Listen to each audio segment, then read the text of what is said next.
Então seu sonho é viajar pelo mundo, vendo paisagens paradisíacas e desfrutando tudo do bom e do melhor. Só tem um problema: você não tem dinheiro para pagar a fortuna que isso custaria. Bom, e se eu te dissesse que você pode viajar em uma balsa repleta de pessoas lindas, vendo paisagens paradisíacas pelo Oceano Atlântico com tudo pago, comidas, bebidas e acomodações? Você toparia? Tudo isso pode ser seu de graça, basta você entregar sua alma, corpo e mente para mim.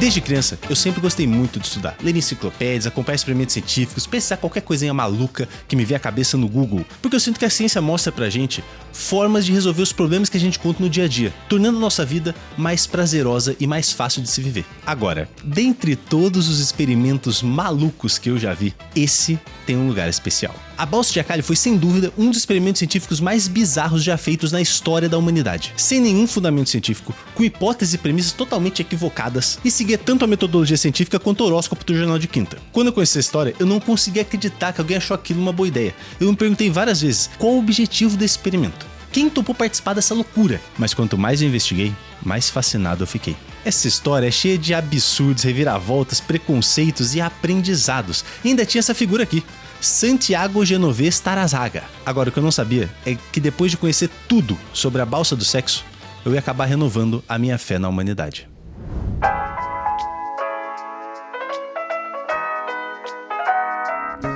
Santiago Genovés era um antropólogo obcecado por estudar o comportamento humano violento durante os anos 70. Para elaborar seu mais famoso experimento, ele se inspirou em um artigo científico muito famoso na época, em que alguns cientistas ficaram observando um grupo de macacos e viram que grande parte da violência nessa espécie era impulsionada pelo desejo sexual. Ou seja, os machos brigavam entre si pelas fêmeas que estavam ovulando. Tendo isso em mente, na década de 70, Santiago Genovés concebeu a expedição da balsa Acaly, vulgarmente conhecida como a balsa do sexo. Nesse experimento, 10 pessoas seriam colocadas em uma balsa que flutuaria pelo Oceano Atlântico da Espanha ao México ao longo de 101 dias. Assim, os 4 homens teriam que competir pelas 6 mulheres?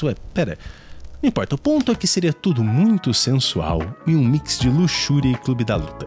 A balsa era grande, tinha uns 12 metros de comprimento, espaço suficiente para todos e a comida seria fornecida e racionada antecipadamente. Mas não se engane, nem tudo eram flores. Uma viagem como essa, ainda mais nos anos 70, era muito perigosa, só que era justamente esse o ponto.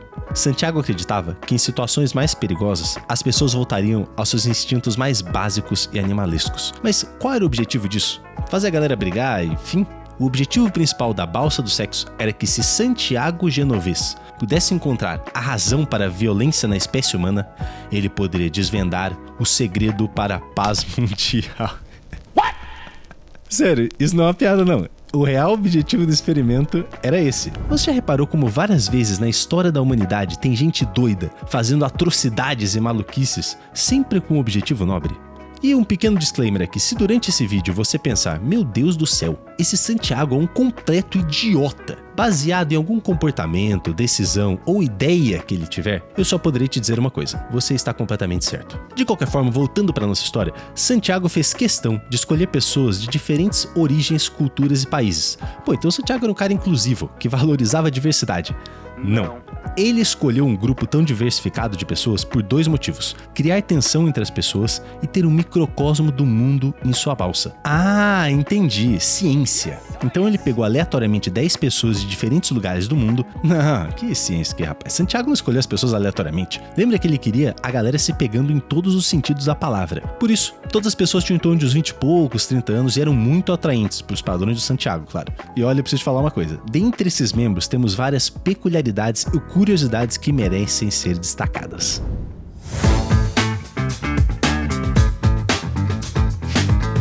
Santiago fez questão de colocar nas posições mais importantes da balsa as mulheres para comandar. Afinal, na década de 70, as mulheres estavam começando a ter um papel mais relevante e forte na sociedade, e ele apoiava isso. Pelo menos uma atitude admirável desse homem. Não.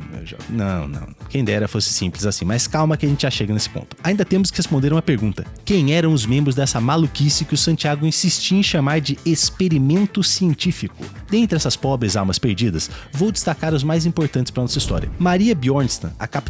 A mulher é diferenciada, foi a primeira mulher na Suécia a se graduar como capitã. Eisuke Yamaki fotógrafo japonês que pensou que estava indo documentar o experimento, não participar. Servane Zanotti, francesa, era a mergulhadora da tripulação. Fé Angelina, americana, era operadora de rádio. Edna Jones, da Tchecoslováquia, era a médica da tripulação. Os outros membros eram pessoas que tinham alguma noção de navegação também. E tínhamos esse homem. Quem é ele, você me pergunta? Esse bonitão angolano se chama Bernardo Bongo e é padre. Santiago achou uma boa ideia chamar o padre Fábio de Melo, de Angola, para a balsa em que ele queria todo mundo se pegando. Afinal, ele queria ver o que ia rolar, metendo um padre nessa brincadeira. Então, Santiago tinha o seu circo, quer dizer, experimento, pronto, seus tripulantes selecionados. E na manhã do dia 12 de maio de 1973, a balsa Kali partiu.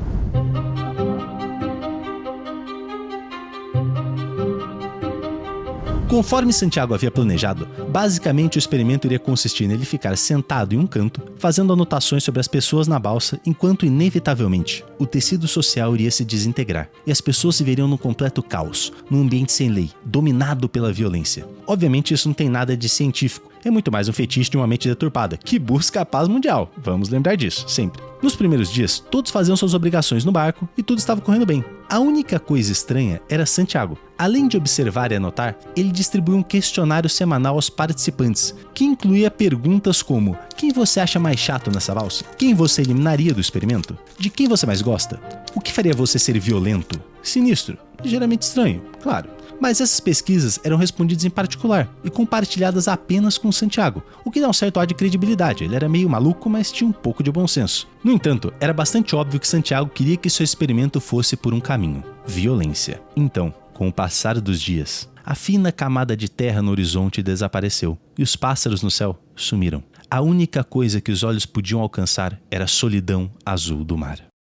Mas a galera estava toda se divertindo.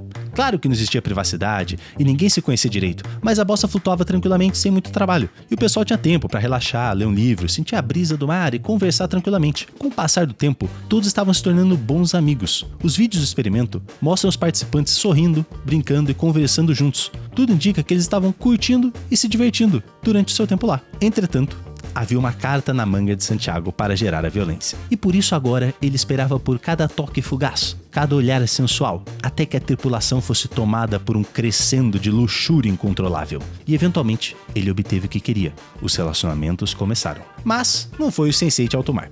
Alguns homens e mulheres dormiram juntos, sim, mas não foi uma paixão arrebatadora, um oceano de luxúria. Foi basicamente tédio. Não havia envolvimento emocional ou apego. O sexo não estava levando a nenhum conflito. Os participantes estavam literalmente cantando e dançando juntos. O experimento estava indo na direção oposta que Santiago queria, e ele teria que tomar alguma atitude. À medida que o grupo se tornava mais unido, os questionários de Santiago se tornavam mais provocativos.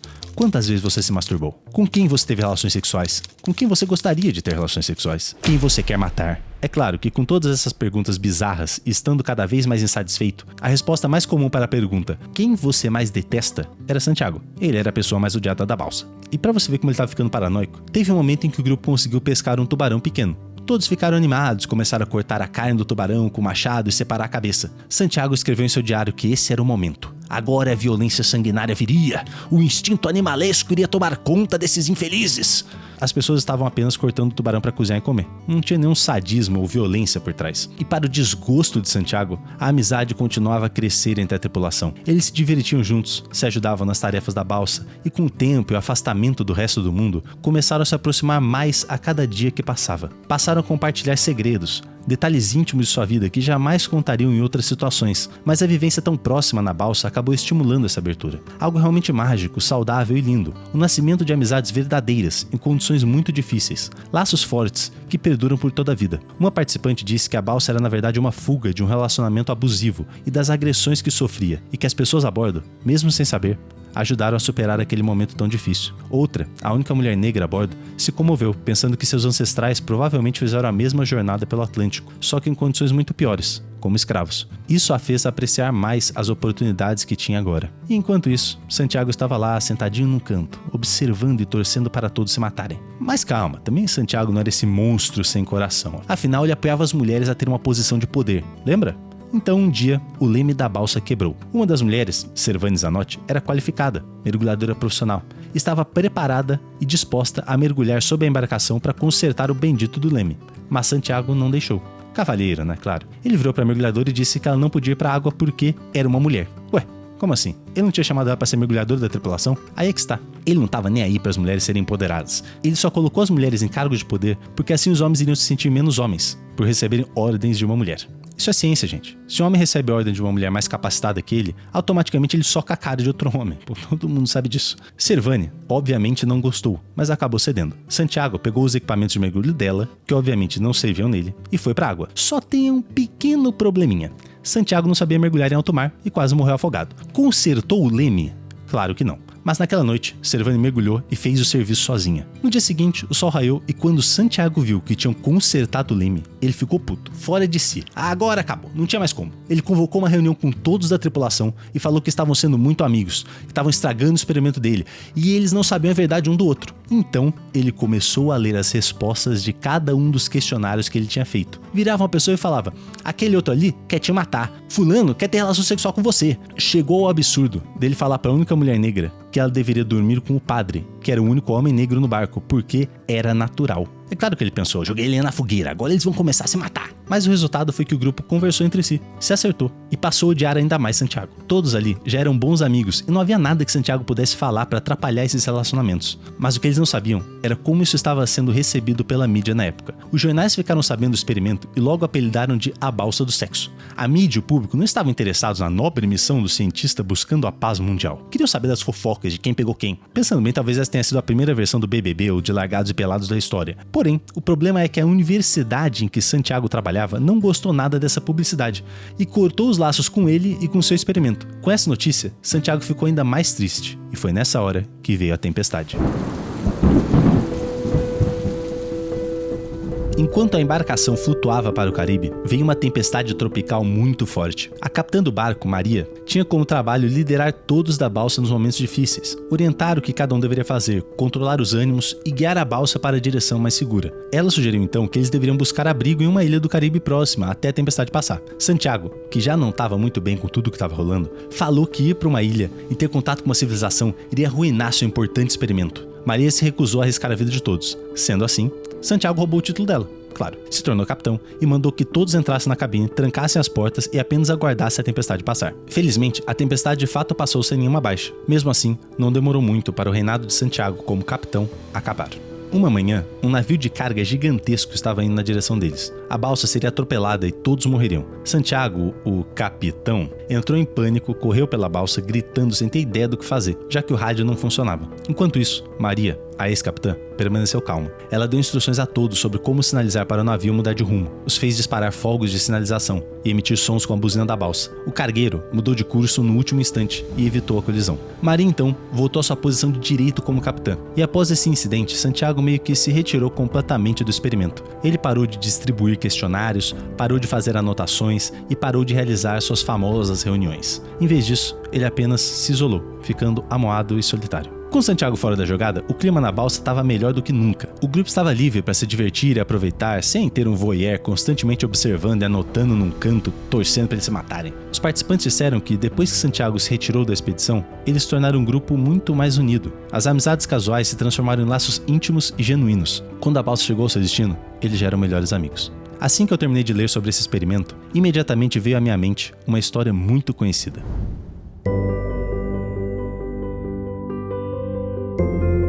Senhor das Moscas é um livro escrito por William Golding, que conta a história de um grupo de crianças perdidas em uma ilha deserta, logo após sofrer um acidente de avião durante uma guerra. Elas estão isoladas, sozinhas e sem nenhuma possibilidade de ajuda. Mas no começo é tudo festa, a molecada acha que tá de férias, sem nenhum adulto pra encher o saco falando o que tem que fazer, sem escola, sem tarefas, só curtir a vida jogando Fortnite na ilha deserta. No entanto, com o decorrer da narrativa, a situação mental desses meninos vai piorando severamente e eles regridem a um estado primitivo e selvagem. Começam a agir de forma completamente irracional. Nessa história alegórica, o autor defende que, sem as amarras da sociedade, a raça humana volta à sua natureza mais primitiva, de perversidade, egoísmo e ódio, assim como Santiago imaginava. Isso não é verdade, e eu posso provar. Em 1966, 6 jovens de um pequeno país na Oceania chamado Tonga pegaram um barco e tentaram viajar até Fiji. No caminho, ficaram 8 dias perdidos no mar e acabaram colidindo com uma ilha isolada no meio do nada, chamada Ata. Eles ficaram sozinhos lá por 15 meses, e um desses sobreviventes é esse simpático senhor, Mano Total. Sometimes I sit down and I think about the island. In the 2 years that I was there, sometimes I could not stop crying. A verdade é que O Senhor das Moscas da vida real é muito diferente da ficção. É uma história de amizade, cooperação e um exemplo da extrema resiliência humana. In the beginning, in the first 3 months, we eat things raw and there is not much to eat. Eles fizeram um jardim, uma quadra de badminton e até guitarras usando coco e madeiras da região como matéria-prima. Eles construíram uma casa para morarem e desenvolveram maneiras de capturar água fresca, transformaram a ilha deserta em um lar e formaram uma família. Após 15 meses sobrevivendo juntos, eles foram resgatados por um pescador australiano, Peter Warner, que por acaso, usando seu binóculo, viu um ponto de fogo na ilha e foi investigar. Os jovens subiram no barco e Peter chamou as autoridades pelo rádio. And 20 minutes later, a very tearful operator came back on the phone. He said, "It's amazing. They've been given up for dead. Funerals have been held and you found them." Então, eles voltaram para casa, sendo recebidos na praia por pais chorando pelos filhos que já haviam sido enterrados e voltaram à vida. E o mais legal dessa história, Mano e Peter são amigos até hoje. Count Peter today as my father because I know if he doesn't come in the island, and I won't be here today. Isso mostra a importância da amizade, ainda mais nesta época em que lutamos contra uma epidemia de solidão, relacionamentos vazios em redes sociais, amores líquidos e amargas divisões políticas. A amizade verdadeira nos mostra o que realmente importa, a alegria e a conexão real entre seres humanos, que podem divergir em muitas coisas, mas concordam que a vida é muito melhor tendo a companhia e o apoio um do outro. Eu gosto muito dessa história, porque ela mostra como por vezes temos uma visão deturpada do ser humano. Achamos que por natureza somos péssimos e egoístas, mas na verdade, se oferecemos nosso melhor, muitas vezes faremos aflorar o melhor nos outros. Quem nós somos, cabe somente a nós decidirmos, pelas atitudes que tomamos. Existe maldade no ser humano e somos capazes das mais terríveis atrocidades, como já vimos diversas vezes na história. Mas sempre que penso sobre isso, eu lembro de uma frase do psiquiatra e neurocientista Viktor Frankl, que sobreviveu a 4 campos de concentração, falando sobre a capacidade humana de fazer o bem e o mal. O ser humano tem dentro de si ambas as potencialidades. Qual será concretizada depende de decisões e não de condições. Nossa geração é realista porque chegamos a conhecer o ser humano como ele de fato é. Afinal, ele é aquele ser que inventou as câmaras de gás de Auschwitz. Mas ele é também aquele ser que entrou naquelas câmaras de gás de cabeça erguida, tendo nos lábios o Pai Nosso ou o Shema Israel. E por incrível que pareça, a Balsa do Sexo mostra muito bem isso. Apesar de todas as flagrantes manipulações, do constante antagonismo e de todo o viés de Santiago Genovés querendo gerar atrito entre os participantes e levá-los para a violência, os tripulantes decidiram se abrir e se unir, formando assim um grupo de grandes amigos. E é esse ponto que renova minha fé na humanidade, porque por mais que existam forças e emoções contrárias em diversos momentos, nos afastando e criando barreiras que parecem intransponíveis, nós seres humanos, por mais desafiador que isso seja, ainda temos a capacidade de optar por nos unirmos e nos ajudarmos, apesar de todas as diferenças e dificuldades.